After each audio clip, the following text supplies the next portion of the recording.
G'day folks, welcome to the final video of this A Time for Trumpets playthrough. Now this has been scenario 81, I think it's called. The 7-turn 5th Panzer Army scenario.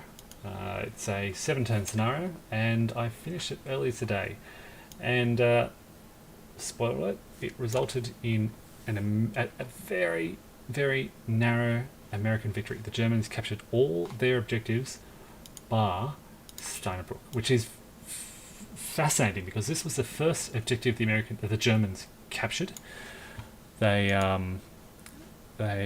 subsequently lost it and could not retake it.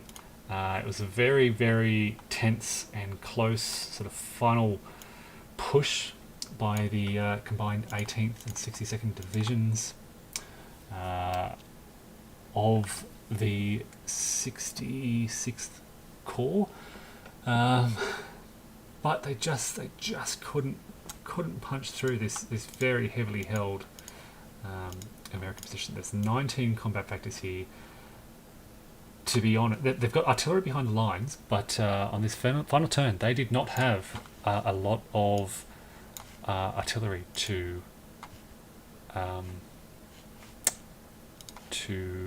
draw on. Let me show you sort of what happened elsewhere, and I'll return to this in a moment. So this is the only objective the Germans didn't capture. They managed to capture Schomberg, of course. That was quite early. Shifting further south, the 116th drove up along this path here and captured Berg Roland. They did very well up here. We have the Panzer. They didn't do much at all. They kind of got stuck along these roads. They could have been helpful. Look, yep, they just got stuck on these roads. They couldn't break through anywhere. We have elements of the 2nd Panzer out here, and they captured Clairvaux on the afternoon of the 17th of December. They managed to get a 2 to 1 odds, but with a good roll that forced the retreat of the defenders. Early, of course, they'd captured Drafelt and Vilvervilts down here. They had secured Kaltenbach relatively early, and then 5th Fallschirmjäger were trying to drive south. Now they captured Welscheid. They eliminated some Americans here on this last turn, and they left it up to the 352nd to attack Ethelbruck. And they also had relatively low odds here, but there was, I guess, limited American artillery in this area, and they managed to secure that as well. I believe that happened. Yeah, that was on the last turn. So on the last turn, the Germans needed Ethelbruck and that far northern objective. They captured Ethelbruck, but if I can scroll up again, they stopped narrowly short. They've got a toehold across the Earl River here. You can see 8th Corps have brought their reconnaissance unit down to the south. It was up here blocking this northern road, and they pulled it all the way back to hold here to stop the Germans getting across the river here as well. This stream runs along here. There are not, if you have a look around to the west here, there are not a lot of American defences out here in this area. These final attacks, we had this corps throwing all their artillery. If you look at the American artillery, a lot of it is in move mode. They suffered strafing attacks throughout the last 2 turns, in fact.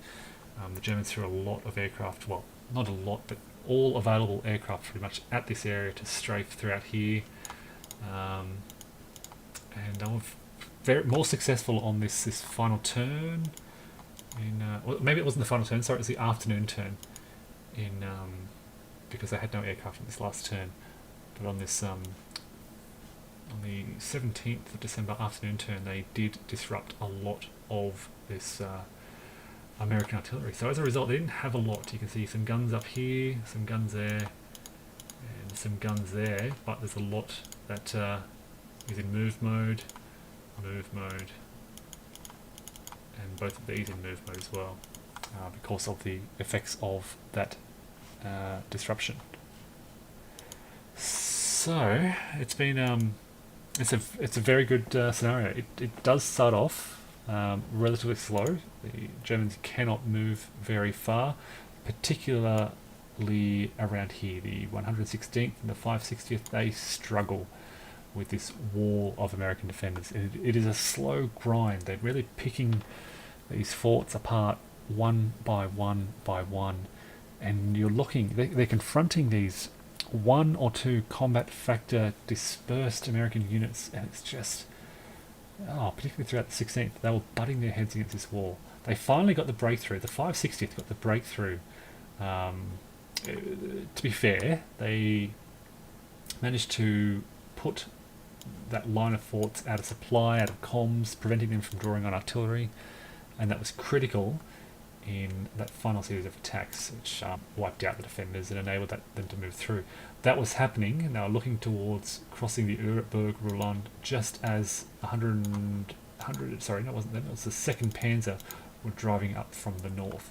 So they captured Heinescheid, Weisslampach, and were looking to support their attack.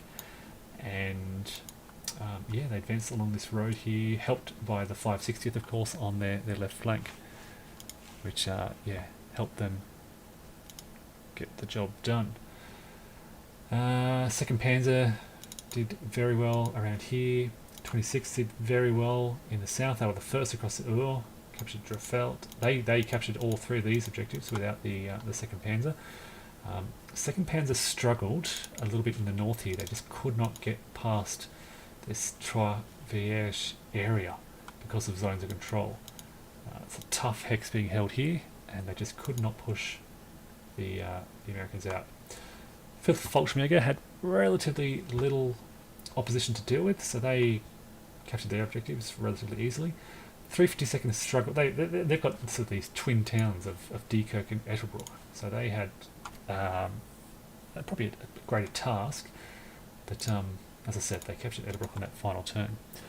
So, as I said, folks, that's the end of the scenario. I've captured a few of these turns as live playthroughs if you want to watch back through those. I've also just finished recording what I'm calling sort of a preliminary review. So I've played now through a couple of scenarios, and I want to sort of share my thoughts on how the game feels, and I'll be developing that, and that should be coming out in the next 24 hours.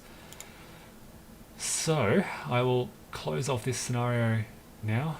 It is it's taken, I estimate, about 3 hours on average, about 3 hours per turn. It's a 7-turn scenario, so looking at about a 20-hour scenario. Now the first few turns were pretty slow. There's a lot of combat along the lines, and of course it's the first turn, so there's a lot to read in terms of unit activations and so forth. But it certainly speeds up towards the end. I think the last German turn was only 2 hours, and the American turn isn't that long. They're basically shifting some forces around here and there. The last turn there was probably about 2.5 hours long in total. That's with all the administration as well. It gives you a sort of a sense of how long it plays. You're looking at, as I said, I've probably played about 40 hours now of a Time for Trumpets, and I'm at about 2.5-3 hours per game turn. So yeah, about 20 hours for this 7-turn scenario, and it feels very replayable. You know, I apart from the investment of time needed, if I had limitless time, it's a type of scenario where you can set it up all over again and play through. I'm simultaneously, incidentally, playing the full campaign and the 7th Army scenario elsewhere. Right, so again, thanks everyone for watching. Take care, and check out more of a Time for Trumpets. Thanks all. Bye.